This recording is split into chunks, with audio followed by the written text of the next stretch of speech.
You want to achieve something meaningful in life, a dream, a goal, a purpose. And yet, no matter how hard you try, the results feel distant.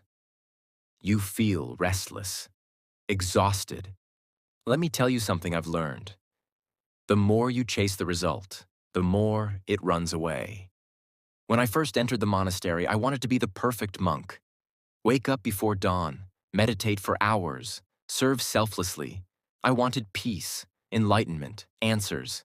But all I found was frustration. My legs ached in meditation. My mind ran wild, and I began to wonder, was I failing? One morning, my teacher saw me struggling and simply said, "You're planting seeds and staring at the soil, hoping the tree will grow faster." I laughed. He smiled and added, "Keep watering.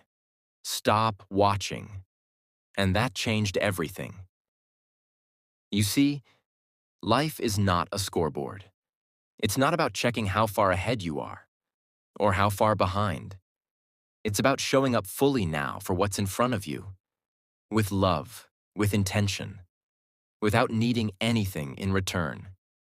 We've been conditioned to ask, what will I get from this? But the monk asks, who will I become by doing this? You can achieve anything in life when your goal is not to achieve, but to live fully into the moment. Let me share a story. There was a young monk who wanted to become wise like the elders. He read scripture day and night, memorized every verse. But one evening, an old monk handed him a broom and said, "Sweep the temple courtyard, and don't stop until the dust has taught you something." At first, he swept impatiently, waiting for a sign. Nothing came. Then, slowly, he began to notice the rhythm of the broom, the quiet of the courtyard, the wind moving through the trees. Days passed, then weeks, and in time, he no longer swept for the lesson. He swept for the peace. That's when wisdom came. Not in words, but in silence. You see, presence is the path, not pressure. Detach from outcomes, not because you don't care, but because you care deeply about the process. Mastery is born from devotion, not obsession. The artist creates for love of the craft. The gardener tends to soil, not to speed.